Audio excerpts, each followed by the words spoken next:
पंचायती राज से जुड़े हुए 3 बड़े कार्यक्रमों को आज यहां पर एक साथ आगे बढ़ाया गया है। मुख्यमंत्री पंचायत प्रोत्साहन पुरस्कार योजना के अंतर्गत 370 ग्राम पंचायतों को आज यहां पर पुरस्कार वितरण का कार्यक्रम संपन्न हो रहा है। प्रदेश के अंदर जिनका जन्म हुआ या जिनके पूर्वजों का जन्म हुआ लेकिन वे प्रदेश के बाहर देश में या दुनिया में अपनी नौकरी, रोजगार या व्यवसाय के लिए चले गए, वे अपनी मातृभूमि के विकास के में योगदान देना चाहते हैं, उनके लिए एक अभिनव योजना मातृभूमि योजना का शुभारंभ और प्रदेश के अंदर राष्ट्रीय ग्राम स्वराज अभियान योजना के अंतर्गत ग्राम पंचायतों के सचिवों को लैपटॉप वितरण के इस कार्यक्रम को आज यहां पर शुभारंभ किया गया है। मैं सबसे पहले उत्तर प्रदेश के सभी नागरिकों को जो प्रदेश में निवास कर रहे हैं, ग्रामीण क्षेत्र में निवास कर रहे हैं, उनको और जो प्रदेश के बाहर भी हैं उन सबको मातृभूमि योजना लागू होने के लिए हृदय से बधाई देता हूं, उन सबकी प्रति शुभकामनाएं देता हूं। मुख्यमंत्री पंचायत पुरस्कार योजना 370 ग्राम पंचायतों को यहां पर आज उपलब्ध कराई जा रही है। आप सब जानते हैं आदरणीय प्रधानमंत्री जी की प्रेरणा से प्रदेश के अंदर 10 नगर निगम स्मार्ट नगर निगम के रूप में विकसित हो रहे हैं। प्रदेश के अंदर 7 अन्य नगर निगमों को हमने राज्य स्मार्ट सिटी मिशन के अंतर्गत लेकर के उन्हें स्मार्ट सिटी बनाने का कार्य प्रारंभ किया।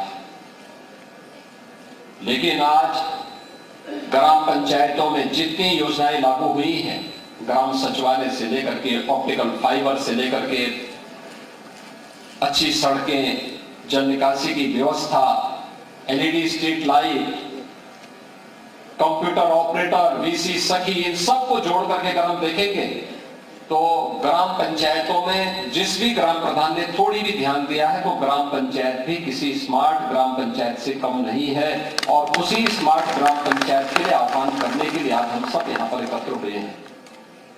मैं सबसे पहले इन 370 ग्राम पंचायतों को जिन्हें आज पुरस्कार दिया गया है, स्वच्छता को लेकर के, ग्राम पंचायत की योजनाओं को प्रभावी ढंग से क्रियान्वयन को लेकर के, ग्राम पंचायत के अंदर टेक्नोलॉजी को लेकर के आज ये पुरस्कार दिए जा रहे हैं। इन सबको मैं हृदय से बधाई देता हूं, इन सबका मैं अभिनंदन करता हूं।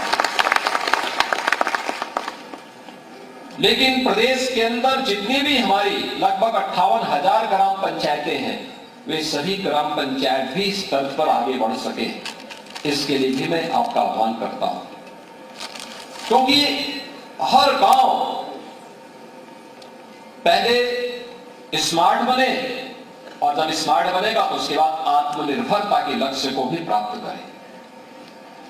हमें अपनी ग्राम पंचायत के संसाधनों का उपयोग इस रूप में करना है कि हमें किसी के सामने हाथ फैलाने की नौबत ना आने पाए, बल्कि ग्राम पंचायत अपने रिसोर्सेज से अपने ग्राम पंचायत के समग्र विकास और जनता की बुनियादी सुविधाओं को भी वहां पर लागू कर सकेगा। जैसे हर घर नल की योजना, हर घर नल की योजना सरकार ने योजना बना दी, हर घर तक पाइप पेयजल की स्कीम बना देगी, हर घर तक पानी भी पहुंचा देगी।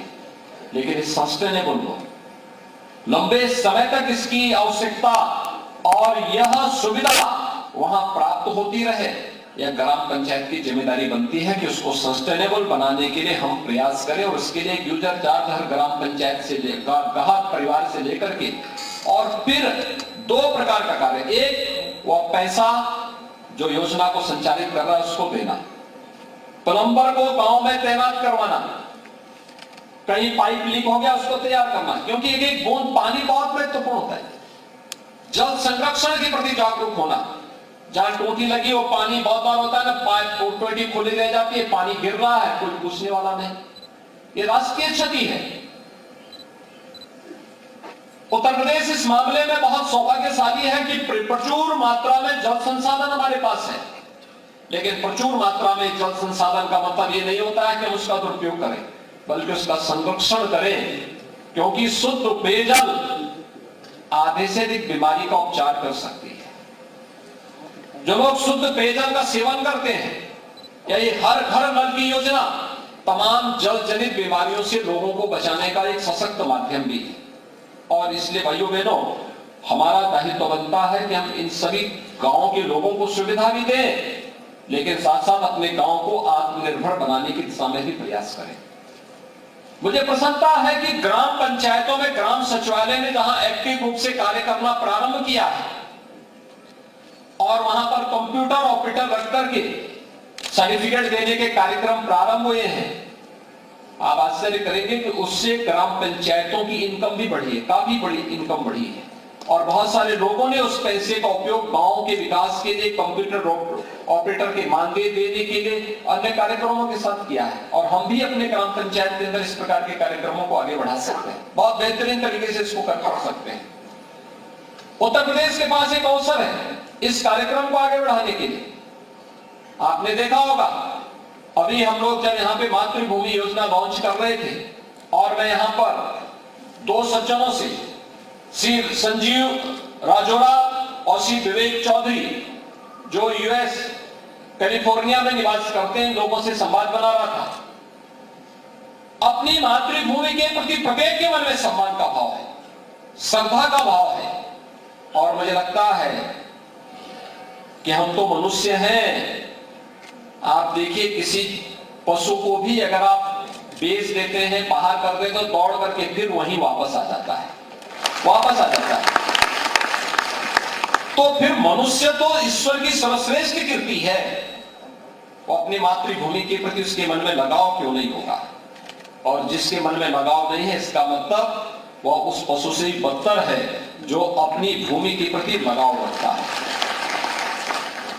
और हर व्यक्ति सम्मान का भाव रखता है, आवश्यकता उसको जोड़ने की, उसके विश्वास को अर्जित करने की।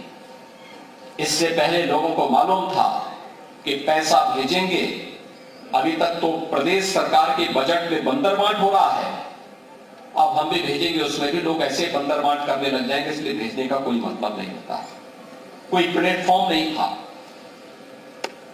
प्रदेश सरकार ने आदरणीय प्रधानमंत्री जी की प्रेरणा से एक प्लेटफॉर्म उपलब्ध करवाया है।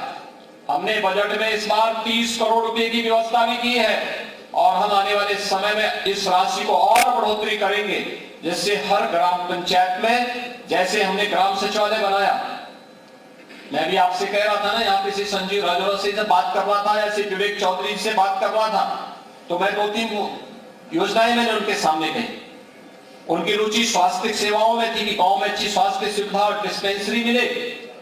पहले का डिस्पेंसरी के साथ साथ अगर एक हेल्थ एटीएम लग जाए, गांव के किसी एक व्यक्ति को हम ट्रेन कर दें, 60 प्रकार की जांचें उस हेल्थ एटीएम से हो सकती हैं, 60 प्रकार की जांचें। और वह किसी बड़े सेंटर से, डिस्ट्रिक्ट हॉस्पिटल से, मेडिकल कॉलेज से, लखनऊ के पीजीआई से, केजीएमयू से, या किसी भी बड़े संस्थान से अगर उसको जोड़ दिया जाए, तो गांव के व्यक्ति को सामान्य उपचार के लिए कहीं गांव के बाहर नहीं जाना पड़ेगा, गांव के अंदर ही लोगों को फ्री में उपचार की सुविधा प्राप्त हो जाएगी। और एक हेल्थ एटीएम की कीमत बहुत ज्यादा नहीं है, मुश्किल से 5 से 7 लाख रुपए की होगी। केवल एक ऑपरेटर वहां रखना है, ऑपरेटर की ट्रेनिंग देनी है, जो कंपनी सप्लाई करेगी वही कंपनी उसकी ट्रेनिंग भी करा देगी। लेकिन गांव के लोगों को कितना लाभ मिलेगा? और इसीलिए मातृभूमि योजना इसी बात को लेगी। कन्वेंशन सेंटर बनाना, बारात घर या कोई भी फंक्शन करने के लिए, उन कार्यक्रमों को आगे बढ़ाने के लिए गांव का अपना कार्यक्रम होना चाहिए, गांव सभा का उसको रखरखाव करना चाहिए। एक न्यूनतम चार्ज आप लीजिए, कॉमर्शियल रूप से मत चलाइए, लेकिन न्यूनतम चार्ज रख रखाव की व्यवस्था, मेंटेनेंस की व्यवस्था, साफ सफाई की व्यवस्था ये नियमित होती रहे। इसके लिए कुछ कर्मचारियों को रखना, नए लोगों को रोजगार भी मिलेगा, लेकिन साथ साथ गांव के पास एक एसेट्स भी होगा कि देखिए हमारे पास अपना ही कन्वेंशन सेंटर है, हम बड़े बड़े फंक्शन कर सकते हैं। और अगर आपकी ग्राम पंचायत में हो जा रहा है, अन्य गांवों के लोग भी फंक्शन करने के लिए वहां पर आएंगे, अगर आपने रख रखाव करके उस व्यवस्था को अच्छा बनाया है। गांव की अतिरिक्त इनकम भी होगी, और उसमें नामकरण की पट्टिका लगाइए किसके सहयोग से कार्य संपन्न हुआ है, किसने किया है। श्री